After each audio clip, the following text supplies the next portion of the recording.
નમસ્તે મિત્રો, શ્રી શિવાય નમસ્તુભ્યમ. હું ખત્રી કવિતા આજે તમારી માટે લઈને આવી રહી છું સરગવા બટાકાનું શાક. તો તેની રેસીપી આપણે નિહાળીશું.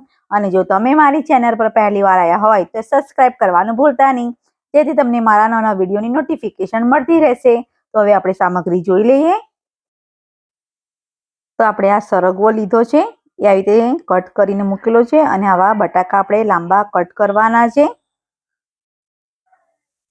અને આપણે આ દહીં લીધું છે, આપણે 100 ગ્રામ જેટલું. હિંગ લીધી છે આપણે અડધી ચમચી. કોથમીર લીધી છે થોડી. ચણાનો લોટ લીધો છે આપણે 2 ચમચી. ગોળ લેવાનો છે આપણે પ્રમાણસર. તમને મીઠાશ ભાવે તો તમે લઈ શકો છો, નહીં તો ચાલશે. હળદર લેવાની છે આપણે અડધી ચમચી. લાલ મરચું લીધું છે હું એ 2 ચમચી જેટલું લીધું છે. અને રહી હું એ લીધી છે એ અડધી ચમચી જેટલી લીધી છે. આની અંદર તમે જીરું પણ નાખી શકો છો. અને મીઠું લઈ લઈશું આપણે પ્રમાણસર. હવે સરગવા અને બટાકા છે એ આપણે બાફવા માટે મૂકી દઈશું. તો તપેલીની અંદર આપણે પાણી લઈ લઈશું પહેલા. તો થોડુંક જ પાણી લેવાનું છે, વધારે બહુ પાણી લેવાની જરૂર નથી બાફવા માટે. તો આપણે જે સરગવા અને બટાકા છે એ ધોઈને આપણે અંદર ઉમેરી લઈશું બધા.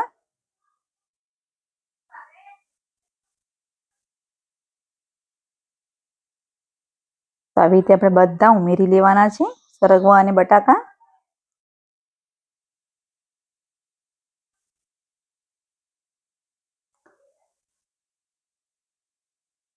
તો બટાકા પણ તમારે જે પ્રમાણે કટ કરવા હોય એ પ્રમાણે તમે કટ કરી શકો છો.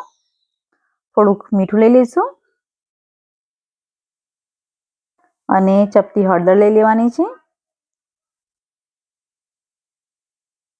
અને બધું મિક્સ કરી લઈશું બરાબર આપણે હલાવીને. અને બરાબર આપણે જ્યાં સુધી બફાય ને ત્યાં સુધી આપણે એને ઢાંકી દઈશું. તો કમસે કમ 10-15 મિનિટ માટે આપણે ઢાંકી દેવાનું છે. તો તમે જોઈ શકો છો 10-15 મિનિટમાં આપણા સરગવો અને બટાકા એકદમ સરસ રીતે બફાઈ ગયું છે. તો કમ્પ્લીટ બફાઈ ગયું છે. તો કાઢી લઈશું સાઈડ પર. અને આપણે કઢાઈ મૂકી દેવાની છે. તો એની અંદર આપણે તેલ ઉમેરી લઈશું પહેલા.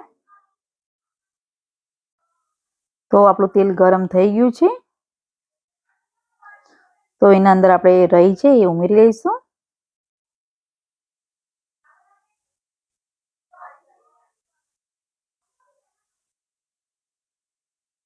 તો હિંગ પણ લઈ લઈશું સાથે સાથે. અને આપણે લાલ મરચું અને હળદર છે એ મિક્સ કરી લઈશું પહેલા.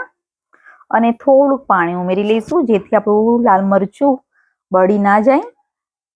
તો આપણે સિમ્પલ જ બનાવવાનું છે શાક, પણ એકદમ ટેસ્ટી બનશે. તો બધું આપણે મરચું ને એ આપણે કમ્પ્લીટ બધું ઉમેરી લઈશું.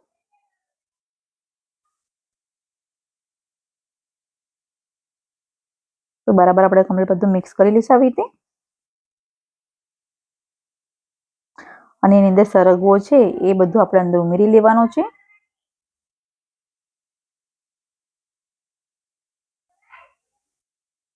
તો આપણે બધું કમ્પ્લીટ મિક્સ કરી લીધું છે સારી રીતે. તો 2 મિનિટ માટે આપણે થોડીક વાર થવા દઈશું. અને ત્યાં સુધી આપણે જે દહીં લીધું છે આપણે એ દહીંની અંદર આપણે ચણાનો લોટ છે એ ઉમેરી લઈશું. અને બરાબર આપણે કમ્પ્લીટ મિક્સ કરી લેવાનું છે એને.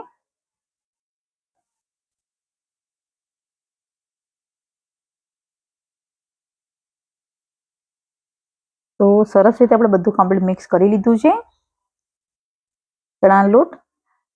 તો આપણે જે સરગવાનું શાક બનાવ્યું છે એના અંદર બધું ઉમેરી લઈશું. અને બરાબર આપણે કમ્પ્લીટ એને હલાવી લઈશું પહેલા.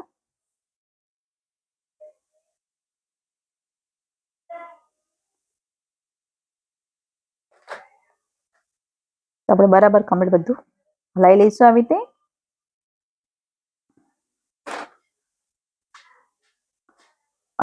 તો એના અંદર આપણે થોડોક ગોળ ઉમેરી લઈશું, જેથી ખાવામાં એકદમ ટેસ્ટી લાગશે અને બાળકોને પણ ભાવશે. થોડી કોથમીર લઈ લઈશું, અને બરાબર કમ્પ્લીટ આપણે મિક્સ કરી લેવાનું છે.